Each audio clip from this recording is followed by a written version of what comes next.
Halo semuanya, selamat datang di diskusi perdana dari Logos bersama dengan Skole. Mungkin kita akan memulai diskusi ini dari pengertian mendasar dari filsafat itu sendiri ya. Filsafat itu sangat luas dan beragam. Tiap orang punya pemaknaan tersendiri akan filsafat. Misalnya, Profesor Dave Ward dari Edinburgh University menjelaskan kalau filsafat adalah sebuah aktivitas untuk mencari tahu jalan mana yang paling baik dalam memikirkan segala sesuatu. Atau bahasa kerennya adalah think about things. Nah, untuk memulai diskusi pertama kita kali ini, saya ingin bertanya kepada Skole dan Romo Albertus Joni tentang apa itu filsafat bagi mereka. Saya persilakan mungkin terlebih dahulu Kasem untuk memulainya. Buat apa sih filsafat itu sebenarnya? Nah, mungkin pertama-tama gue akan membedakan dua bentuk filsafat. Apa tuh filsafatnya? Pertama, filsafat yang kita pelajari secara akademik, yang gue, Dea, dan Mojon pelajari secara akademik di kampus-kampus, dan filsafat secara publik. Nah, kenapa gue perlu bedain? Karena yang pertama, filsafat dalam konteks akademik itu lebih jauh kompleks dibandingkan filsafat secara publik. Nah, ini debatable, dan orang-orang boleh nggak setuju sama gue, tapi ini yang gue percaya mengenai filsafat. Filsafat akademik, filsafat publik. Nah, yang gue pelajarin selama menjadi mahasiswa itu adalah filsafat yang akademik. Nah, filsafat yang akademik ini berbicara lebih kompleks, bicara lebih banyak term-term technical yang nggak semua orang awam itu pahami. Termasuk gue, proses selama 4 tahun belajar di filsafat UI itu sendiri. Nah, mungkin secara historis dulu ya. Kalau secara historis, kalau kalian tahu, filsafat itu disebut sebagai mother of sciences, ya kan? Katanya ibu dari segala ilmu pengetahuan. Tapi by the time, teman-teman, filsafat itu terbagi-bagi. Muncul ilmu pengetahuan alam, muncul ilmu pengetahuan sosial, muncul antropologi, muncul sosiologi, dan seterusnya, dan seterusnya. Nah, filsafat yang tadinya mempelajari segala sesuatu, itu mulai kehilangan objek kajiannya. Gitu ya. Jadi, filsafat tadi ngomongin segala sesuatu nih. Lah, tiba-tiba, itu semua diambil sama ilmu-ilmu lainnya. Muncul koridor-koridor antara satu ilmu dengan ilmu lainnya. Ya kan? Nah, di zaman sekarang, bagi sebagian pemikir dari filsafat analitik atau filsafat yang ada di Amerika Serikat, mereka melihat yang namanya filsafat itu semata sebagai, mengutip Rudolf Carnap, Theory of Sciences, atau teori mengenai ilmu lain. Maksudnya bagaimana tuh?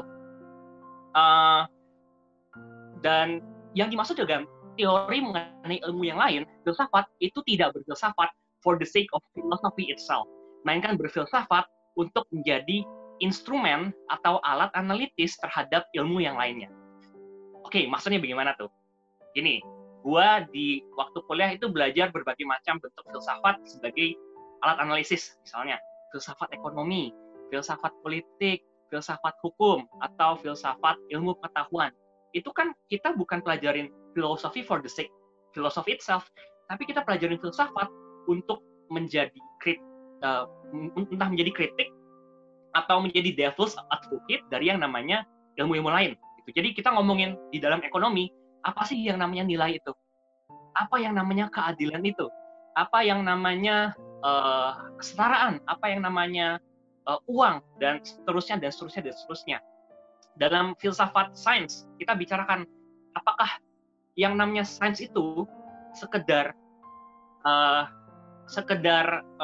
perspektif, atau dia menyatakan sebuah realitas, dan seterusnya, dan seterusnya. Nah, jadi gunanya filsafat itu adalah alat analisis bagi ilmu yang lainnya. Nah, dan itulah alasan buat gue pada akhirnya filsafat itu agak lebih kompleks kalau di dalam filsafat akademik, gitu ya. Dan lebih jauh lagi, filsafat akademik itu mempelajari atau kerjaannya ya bikin-bikin jurnal. Gue sama dia dulu kerjanya bikin jurnal, gitu. Maksudnya ketika kuliah. Bikin jurnal yang sangat akademis, yang mungkin ketika dibaca oleh orang yang lain, kesannya tidak ada relevansinya. Nah, tentu ini problematis. Nanti gue hold dulu jawabannya. Kalau filsafat itu akademik dan kompleks, berguna nggak sih? Itu nanti dulu. Nah, anyway, filsafat itu kompleks kalau di dalam filsafat secara akademik. Nah, tapi teman-teman, ada filsafat yang gue sebut sebagai filsafat publik. Kalau kita andaikan, ada Hermes. Kalau kalian tahu Hermes di dalam mitologi Yunani, itu bertugas untuk menyampaikan pesan dari dewa-dewi di Gunung Olympus kepada rakyat biasa atau manusia. Jadi dewa-dewi itu kalau ngomong pakai bahasa yang kompleks, bahasa yang mungkin nggak dimengerti sama manusia biasa. Hermes tugasnya adalah menyampaikan pesan daripada dewa-dewi yang ada di Olympus secara sederhana kepada masyarakat. Nah, gue melihat peran gue dalam dunia perfilsafatan ini adalah sebagai Hermes. Gue mau membuat filsafat ini lebih accessible buat publik. Jadi nggak cuma bagi akademia doang, nggak cuma bagi dosen, nggak cuma bagi pemikir-pemikir yang ada di menara Gading gitu. Nah, filsafat secara publik ini mungkin gini, andaikan kalau kalian seorang akuntan, bekerja di startup atau semacamnya, dalam tanda kutip buat apa kita belajar proper functionalism-nya Alvin Plantinga, coherentism-nya Susan Heck, atau ultimism-nya Schellenberg? Apa itu kan? Gak jelas. Atau kalian ngapain baca-baca Philosophy Compass, Springer Philosophy, The Philosophical Quarterly? Itu penting, tapi buat kalian belum tentu relevan. Nah, jadi kalau kalian udah jadi pekerja dalam konteks swasta biasa, pekerja startup, let's say kerja di suatu perusahaan startup, udah disuruh bos kerja, suruh baca lagi jurnal-jurnal filsafat. Buat apa? Justru makin bingung. Nah, dalam konteks publik, gua rasa filsafat dapat didefinisikan sebagai sebuah aktivitas berpikir yang rasional untuk mengenal diri, untuk mengenal semesta, dan untuk mengenal sesama, yang mudah-mudahan menolong kita untuk memiliki laku hidup atau way of life yang baik. Misalnya, kalau kita ngomongin Socrates atau Descartes dan Agustinus, mereka semua punya teori-teori yang sangat kompleks mengenai semesta. Tapi kita bisa belajar, mungkin melalui orang lain, untuk memahami mereka secara lebih sederhana. Maksudnya sederhana, tapi tetap perlu mikir ya. Jadi sekali lagi, jangan bikin, gue nggak membuat filsafat jadi sederhana, terlalu sederhana, tapi mencoba untuk membuat filsafat lebih accessible, lebih dapat diakses. Jadi sekali lagi, filsafat adalah sebuah aktivitas berpikir mengenai yang rasional untuk mengenal diri, semesta, dan sesama yang menolong kita untuk memiliki laku hidup yang baik. Bahkan seorang filsuf, Alvin Plantinga ngomong, filosofi itu basically just about semata mengenai thinking hard about something, berpikir mengenai suatu hal secara keras gitu. Nah itu lucu juga kan? Oke, misalnya kita ngomongin Socrates. Socrates punya perspektif mengenai apa itu jiwa, apa itu kesalehan, apa itu keadilan, apa itu demokrasi dan semacamnya. Itu mungkin Plato ya. Nah tapi satu hal yang bisa kita pelajari dari Socrates adalah usaha untuk mengeksaminasi seluruh kehidupan kita. The unexamined life is not worth living. Kehidupan yang tidak dipertanyakan itu tidak layak untuk dihidupi. Nah, dengan demikian dari Socrates kita belajar untuk bertanya, misalnya begitu. Dari Agustinus punya berbagai teori mengenai free will, mengenai apa itu Tuhan dan semacamnya. Tapi dari Agustinus kita bisa belajar bahwa untuk mengenal diri adalah untuk mengenal Tuhan, dan untuk mengenal Tuhan adalah mengenal diri. Misalnya begitu ya. Nah, jadi memang ada teori-teori filsafat yang nauzubillah ribet banget.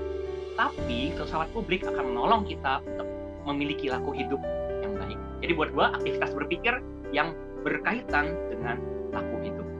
Nah, yang kedua, selain soal laku hidup dan berpikir, filsafat juga menolong kita untuk membuka luas horizon atau cakrawala konsepsi kita terhadap diri, sesama, dan semesta. Gimana tuh maksudnya? Apakah kita punya konsepsi yang luas dengan belajar banyak teori? Apakah dengan menghafalkan rasionalisme, empirisme, metafisika, dan semacamnya? Atau deontologi? Enggak. Untuk memperluas horizon adalah untuk bertanya. Jadi itulah tugas filsafat. Filsafat menolong kita untuk bertanya. Dengan bertanya, kita memperluas konsepsi kita mengenai semesta. Daniel Dennett misalnya, kemarin kami baru bahas soal apa sih namanya? Siapa sih mengenai consciousness? Daniel Dennett bertanya, apakah consciousness atau kesadaran hanya dimiliki oleh manusia? Nah, dia bertanya dan itu memperluas konsepsi kita. Jangan-jangan nggak cuma manusia. Nah, terakhir, filsafat juga mengajarkan kita untuk mendengarkan dan memahami orang yang lain. Jadi bukan soal adu bacot nih. Filsafat bukan cuma soal argumentasi, adu bacot di satu acara tertentu. Justru filsafat menolong kita untuk menjadi reflektif dan mendengarkan orang lain. Mengutip Yoshida Kenko, seorang rahib dari Jepang, to sit alone in the lamplight with a book spread out before you and hold intimate converse with men of unseen generations, such is pleasure beyond compare. It is a most wonderful comfort to sit alone beneath a long book spread over you and commune with someone from the past whom you have never met. Jadi ketika berfilsafat kita baca buku, baca tulisan, dan kita bertemu dengan orang-orang lain yang kita nggak bisa bertemu secara langsung, tapi kita bertemu melalui buku. Dengan demikian, kita akan dipertemukan dengan berbagai pertanyaan, dengan berbagai pendapat mengenai semesta, diri, dan sesama.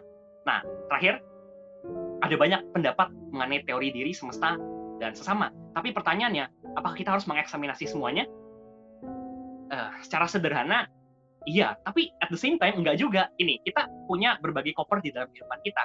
Adat istiadat, kultur, dan segala sesuatunya. Mungkin nggak kita mengeksaminasi setiap beliefs yang ada, dan mencoba untuk mencari tahu mana yang paling benar. Rasanya sulit juga ya, nggak bisa semuanya. Nah, yang penting di dalam filsafat, kita diajarkan untuk melihat berbagai pemahaman, dan memahami bahwa ada loh yang namanya perbedaan di dunia ini. Nggak semua yang kita percaya, orang lain percaya, dan nggak semua orang lain percaya, kita percaya, dan kita nggak boleh nyolot. Kita harus rendah hati untuk mengakui bahwa gua mungkin salah, dan orang lain mungkin benar. Dan demikian filsafat menjadikan kita semakin rendah hati. Kalau gue sih memandang filsafat itu sebagai cara berpikir yang mendalam. Jadi ini kaitannya erat ya, antara filsafat dengan cara berpikir kritis itu erat banget kaitannya. Jadi kalau yang kita dengar dari Samuel tadi ya gitu, filsafat itu sebagai alat untuk melihat ilmu-ilmu lain gitu.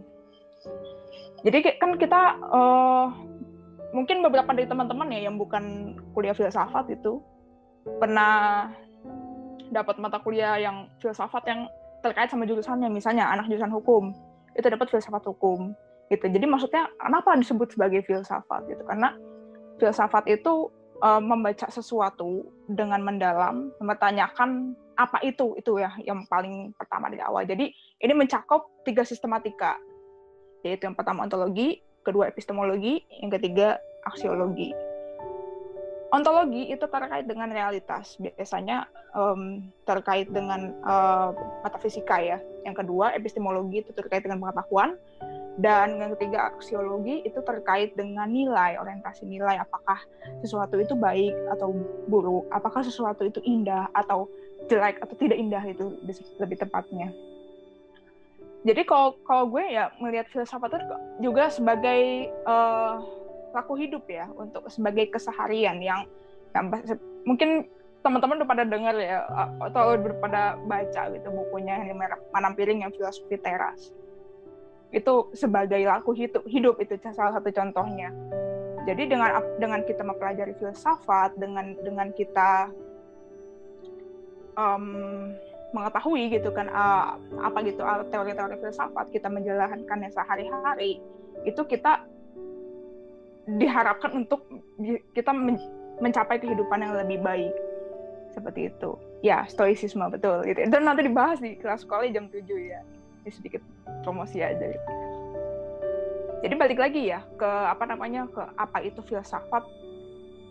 Ini terkait juga ya tentang cerita Pythagoras di abad ke-6 sebelum Masehi. Jadi kata filosofia itu kan yang terdiri dari 2 kata, itu philos dan sophia, artinya mencintai kebijaksanaan, itu dari Pythagoras. Pernah ada yang bertanya kepada Pythagoras itu, atau pernah juga ngejudge lah Pythagoras itu sebagai seseorang yang bijak.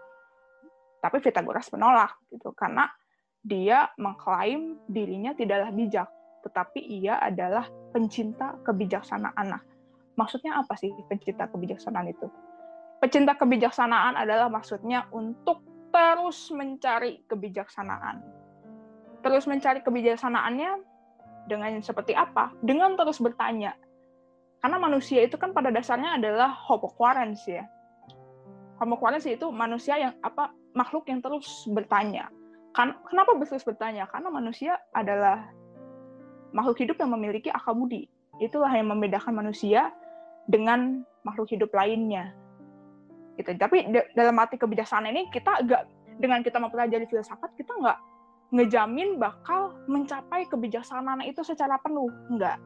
Karena di situ Pythagoras menambahkan kalau kebijaksanaan penuh itu hanya ada pada Tuhan gitu. Emang ini ujung-ujungnya emang agak sedikit nyambung ke teologi gitu ya, karena sesuai dengan apa kata Bertrand Russell, filsafat itu berada di ini di antara dua tembok, yaitu tembok satu adalah sains, tembok kedua adalah teologi gitu. Karena manusia itu akan terus menerus bertanya gitu. Yang sesuai dengan yang tadi gue sebutin ya, 3 sistematika tadi mencakup 3 itu, terus bertanya gitu. Dan juga dengan terus bertanya itu sesuai dengan laku hidupnya juga untuk melihat gitu kan ilmu-ilmu lain gitu, mengkritisi ilmu-ilmu lain, misalnya mengkritisi sains, misalnya mengkritisi ilmu ekonomi atau mengkritisi ilmu hukum, ilmu sosial dan lain-lainnya. Itu kan kalau Pythagoras itu kan konteksnya klasik ya. Kalau sekarang itu dia konteksnya itu filsafat itu kasarnya itu kayak semacam ya komentarin ilmu-ilmu lain aja gitu. Sesuai dengan apa yang tadi disebutkan Samuel ya. Pemikirannya salah satu filsuf analitik dari Jerman, Rudolf Carnap, yang mengatakan kalau filsafat itu sebagai second order disiplin, sebagai ilmu kedua gitu. Ini sebenarnya akarnya ini dari Anselmus ya, pemikir abad pertengahan yang menyatakan bahwa filsafat adalah hamba teologi. Nah, sekarang atau dalam konteksnya Rudolf Carnap itu filsafat sebagai hamba dari ilmu-ilmu lain gitu. Kira-kira gampangnya seperti itu. Jadi kalau misalnya ditarik lagi ya, apa itu filsafat? Kembali lagi, filsafat adalah cara berpikir yang mendalam dan cara berpikir yang sistematis atau teratur. Jadi pemikirannya nggak liar mana-mana gitu, nggak, karena ada sesuatu kaidahnya juga, dan filsafat kaidahnya itu apa? Itu adalah logika. Seperti itu. Filsafat itu adalah jalan rasional untuk 4 hal. Jadi mungkin saya akan sedikit lebih pragmatis pendekatannya. Menurut saya filsafat itu adalah jalan rasional yang pertama untuk memikirkan pertanyaan. Pertanyaan yang fundamental dalam hidup manusia. Bahkan pertanyaannya itu sendiri bisa jadi diulang-ulang sepanjang sejarah pemikiran dan tidak ketemu jawabannya. Dan itu uniknya filsafat. Kita berusaha untuk bertanya walaupun pertanyaan itu tidak menemukan jawaban yang pasti sampai hari ini. Misalnya, mengapa dunia yang kita tinggali dan alam semesta ini harus ada, sementara dari fisika kita tahu bahwa sebenarnya bisa saja tidak ada. Jadi apakah ada kita itu mengada-ada? Dari kosmologi misalnya, kita mendapat banyak sekali pertanyaan tentang kodrat realitas semesta. Yang mendukung teori Big Bang, misalnya, pasti akan mendukung prinsip kausalitas atau sebab akibat. Bahwa semesta alam itu ada awalnya, ada awal dari penyebab yang tidak disebabkan, yang sering dinamakan Tuhan. Tapi penelitian-penelitian fisika yang terbaru, misalnya tentang dark energy, dan tentang teori pengembangan dan penyusutan alam semesta, memungkinkan teori lain yang mengatakan bahwa awal semesta bukanlah sebuah niscaya, bukan sebuah kepastian. Ada pilihan lain dengan model recycle atau daur ulang. Maka ya ini tugas filsafat adalah untuk menemukan pertanyaan-pertanyaan fundamental tentang hidup, tentang realitas manusia, tentang semesta. Maka sains modern itu memberi kontribusi besar untuk menjelaskan aneka teori secara empiris, tetapi filsafat mempertanyakan secara lebih mendalam klaim teori tersebut dan hubungannya dengan eksistensi manusia. Nah, ini yang pertama. Ini yang tadi dibilang oleh Amadea sebagai cabang filsafat yang namanya metafisika. Biasanya para pecinta filsafat yang serius dengan pencariannya akan pertanyaan-pertanyaan hidup ini, biasanya tipe-tipe orangnya ini tidak bisa menikmati film fiksi ini biasanya. Karena kalau melihat film fiksi seperti Avengers itu ya, di Endgame itu ya, itu saya sendiri bingung kenapa orang-orang pada tepuk tangan menikmati superhero-nya yang keluar dari lingkaran-lingkaran itu ya di bagian akhir. Kalau penikmat filsafat itu justru akan bertanya itu, mengapa separuh semesta yang hilang karena cincin akiknya si Thanos itu sudah ditentukan sejak awal tampaknya. Mengapa harus Spider-Man yang hilang dan mati bukannya Iron Man sejak awal? Atau misalnya mengapa Thanos itu tidak hilang dengan sendirinya dengan snap cincinnya itu ya? Mengapa dia justru yang hidup gitu ya? Bagi saya Avengers itu gagal menjelaskan bagaimana probability harus berubah menjadi necessity itu ya. Bagaimana menjelaskannya? Atau bagaimana menjelaskan misalnya mengapa batu akik yang punya kekuatan infinite itu harus terendam dalam sisi yang material misalnya. Wah, jadi kalau orang menikmati filsafat itu pasti tidak akan bisa menikmati fiksi karena dia akan terus mempertanyakan. Itu yang pertama. Yang kedua, jalan rasional. Filsafat itu adalah jalan rasional untuk bagaimana caranya menemukan pengetahuan. Yang tadi dijelaskan oleh Amadea sebagai cabang filsafat yang namanya epistemologi.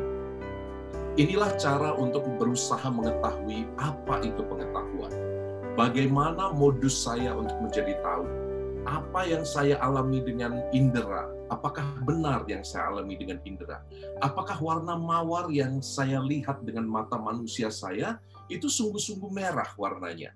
Sementara kita tahu bahwa misalnya lebah itu memiliki range kapasitas penglihatan yang bisa lebih lebar. Dia bisa melihat juga sinar UV. Maka apakah merahnya mawar sungguh merah secara objektif? Ini contoh-contoh bagaimana filsafat berusaha menemukan landasan pengetahuan atau yang disebut dengan epistemologi. Ini ada paper terkenal dari Thomas Nagel misalnya, seorang juga filsuf analitik. What is it like to be a bat? Apa rasanya menjadi kelelawar? Karena kita tahu kita pernah terbang seperti kelelawar dengan pesawat, kita mungkin tahu konsep echolocation-nya kelelawar karena kita juga tahu bagaimana prinsip sonar bekerja. Kita mungkin juga pernah yoga, kepalanya di bawah, kakinya di atas. Tapi apakah benar-benar kita bisa mengerti atau mendalami isi pikiran kelelawar itu? Jadi di epistemologi, di cabang kedua ini, pertanyaan-pertanyaan seputar bagaimana manusia mengetahui itu dicari jawabannya, berusaha diteliti. Dan ini adalah bagian kedua dari filsafat, jalan rasional untuk berusaha menemukan landasan pengetahuan. Yang ketiga, filsafat itu juga adalah jalan rasional untuk memikirkan. Adalah jalan rasional untuk memikirkan tentang apa yang engkau lakukan dan tentang apa yang menjadi makna dari sesuatu. Yang tadi Amadea singgung sebagai aksiologi atau value theory atau teori nilai ya. Ini ada dua cabangnya, satu etika, dua estetika. Etika itu adalah cabang filsafat yang mendalami tindakan manusia dan mengevaluasinya. Apakah tindakan itu baik atau tidak? Apa yang membuat seseorang itu berbuat baik misalnya. Dalam psikologi moral, itu ada banyak sekali penelitian yang menunjukkan bahwa tidak ada, ini contohnya ya, dalam psikologi moral banyak penelitian yang menunjukkan ternyata manusia itu adalah makhluk yang sangat egois, tidak ada pemberian yang benar-benar tulus. Semua dilakukan untuk menolong dirinya sendiri, memuaskan egonya sendiri. Contohnya, berbuat baik demi masuk surga. Yang masuk surga siapa? Saya kan. Menolong sesama. Lalu motivasinya sebetulnya adalah untuk mengurangi rasa bersalah atas ketidakadilan yang terjadi. Atas mengurangi rasa bersalah bahwa saya sedikit lebih beruntung daripada para pengemis dan pengamen misalnya. Lalu saya memberi. Jadi ada banyak penelitian tentang ini, tentang etika. Ini hanya contoh saja. Dan ya itu ya, cabang yang kedua juga namanya estetika dalam aksiologi ini. Estetika itu adalah cabang filsafat yang mempelajari tentang seni, keindahan gitu ya. Apa itu keindahan dan apakah bahkan keindahan itu sungguh ada? Apakah foto tentang anak-anak korban perang dan kelaparan itu termasuk keindahan? Mengapa standar kecantikan perempuan misalnya diukur dari make up, rona, merah bibir dan pipinya, padahal kita tahu bahwa sebetulnya ini hanya representasi dari kondisi birahi seorang perempuan misalnya. Banyak yang mengkritik Mengapa kita harus menentukan standar kecantikan berdasarkan make up? Sementara make up itu sendiri adalah seksis, gitu ya. Dan ini dibahas dalam estetika dan juga etika. Padahal wanita yang cantik itu sebetulnya yang budi bahasanya baik dan cakrawala pengetahuannya luas. Jadi para filsuf itu lebih jatuh cintanya pada wanita atau perempuan yang berpengetahuan luas, pada laki-laki yang bercakrawala pengetahuan luas, bukan pada mereka yang tampan atau cantik secara lahiriah. Itu ya Samuel ya, itu sebabnya kita sulit dapat jodoh. Dan yang terakhir, itu adalah jalan rasional itu, filsafat adalah jalan rasional untuk mencari jawaban. Caranya adalah dengan menggunakan logika. Nah, selain 3 cabang yang tadi disebut Amadea, ada 1 cabang filsafat yang sebetulnya kita sering pakai dalam hidup sehari-hari, yaitu logika. Nah, ini yang tadi mungkin belum disebut kanan kiri. Logika adalah usaha nalar akal budi untuk memaparkan argumen yang tidak sesat secara formal, yang masuk akal secara material, dan dapat divalidasi kebenarannya secara inferensial dan demonstratif. Dan kita menggunakan filsafat ini, logika, nyaris setiap hari. Ya kan? Ada yang berusaha membuat silogismenya dengan begitu runut untuk meyakinkan orang lain bahwa alkohol itu baik untuk diminum, ya. Ada contohnya itu, alkohol dalam ukuran konsumsi yang tepat tidak membahayakan manusia. Premis kedua, alkohol adalah senyawa yang dapat membunuh cacing. Maka kesimpulannya, mari kita minum alkohol karena tidak berbahaya dan menghindarkan kita dari bahaya cacingan. Ini ada lompatan berpikir yang tidak logis, gitu ya. Jadi bagi saya filsafat yang paling sederhana, yang paling sering kita pakai adalah logika dari macam-macam cabang filsafat. Saya pikir begitu ya. Saya hanya menjelaskan sekilas batu pijakan tentang apa itu filsafat secara kasar. Nanti kita bisa diskusi lebih jauh. Terima kasih.